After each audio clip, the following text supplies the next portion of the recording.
soldiers of the rising sun are little men, quick and wiry. Their uniforms are slovenly. Their faces, even in the heat of battle, are tawny masks, blank, expressionless. They believe that they have embarked upon a holy war, a war of liberation. It is senseless to seize an empire where wealth remains in the hands of the inhabitants. We must eliminate every element reluctant to cooperate with Japan. This also they firmly believe. And as the United Nations prepare to wipe out for all time the horror now spreading through the continent of Asia, they seek a closer knowledge of their savage enemy, the little men, whose double faces and double minds may well render them the most dangerous foe of all.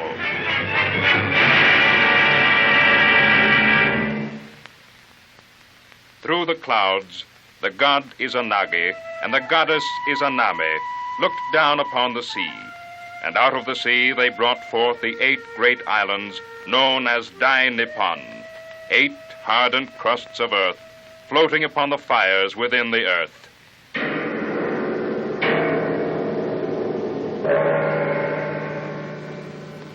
Across the face of this land, the gods of Japan wrote their double character.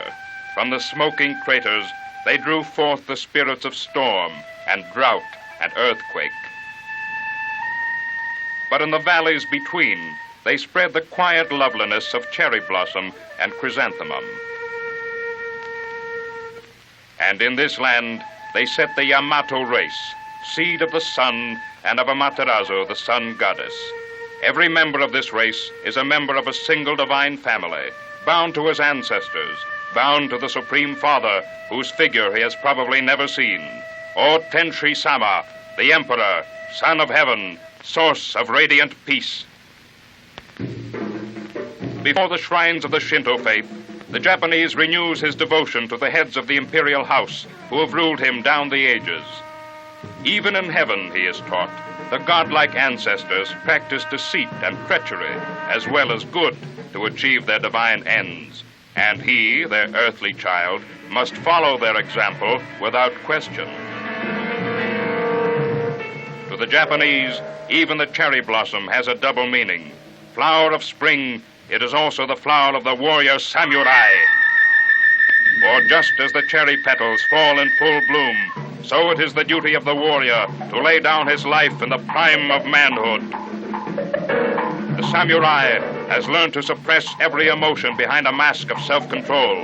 Pain and hardship have conquered his spirit. He is one with the steel of his blade, aware of the enemy behind his back, aware of the moment to turn and strike.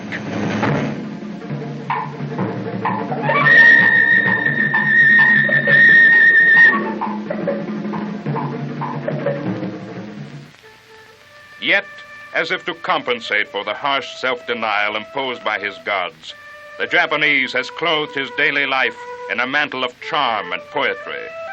This is the smiling face of a people to whom the design of an embroidery is as precious as the burning loyalty of their tribal faith, to whom the moves of three-dimensional chess are as deserving of study as the sweeping strokes of the warrior's sword.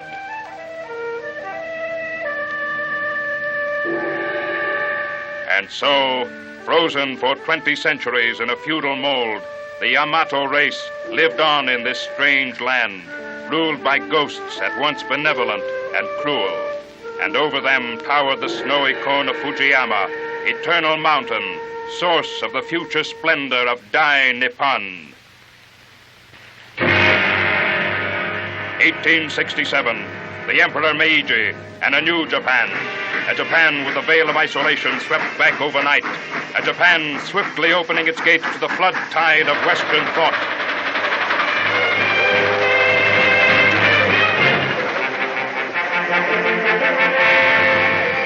Like a thirsty sponge, this new Japan sucked in the knowledge of the civilized world.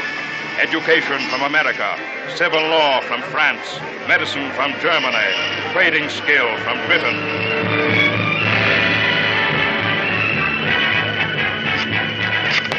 Now How the tribal spirit which had bound together the ancient clans served to build great modern business trusts, gigantic combines like those of Mitsui and Mitsubishi, wielding monopoly control in the name of a single family. Forsaking the shrines of their fathers, the Japanese people bowed before the altars of a new god, the almighty Yen, a deity whose symbol was the high collar and whose creed was competition.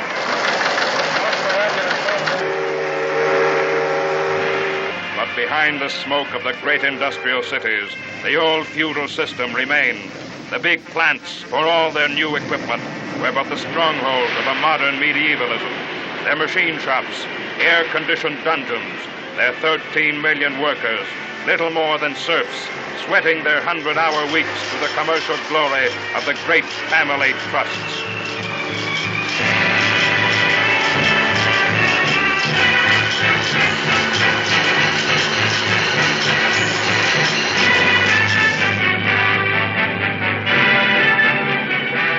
A century ago, the Japanese shipwright who built a sampan large enough to cross the ocean was put to death by imperial decree.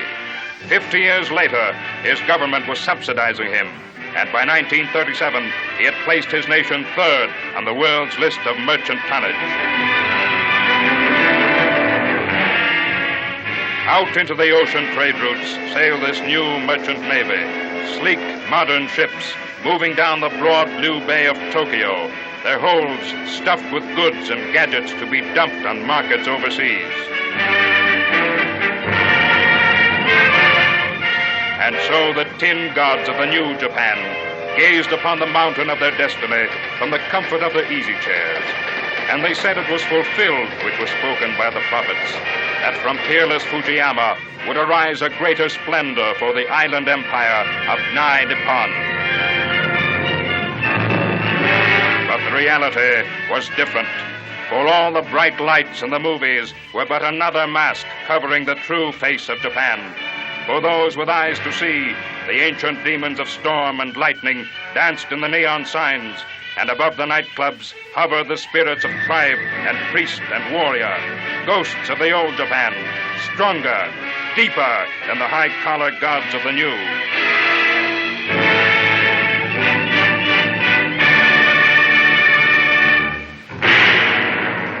He emerged from the officers' clubs of Tokyo.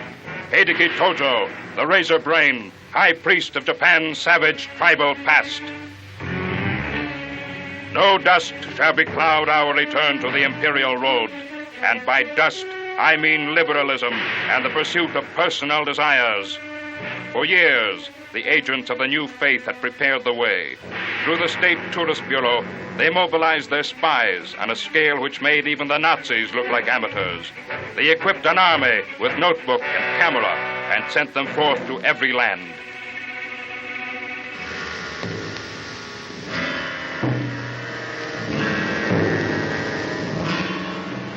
And so the advance guards of the rising sun spread the rays of their divine mission across the earth.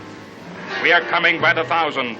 We are devoting every effort to the overseas development of our culture, the manifestation of the Japanese spirit among foreign peoples.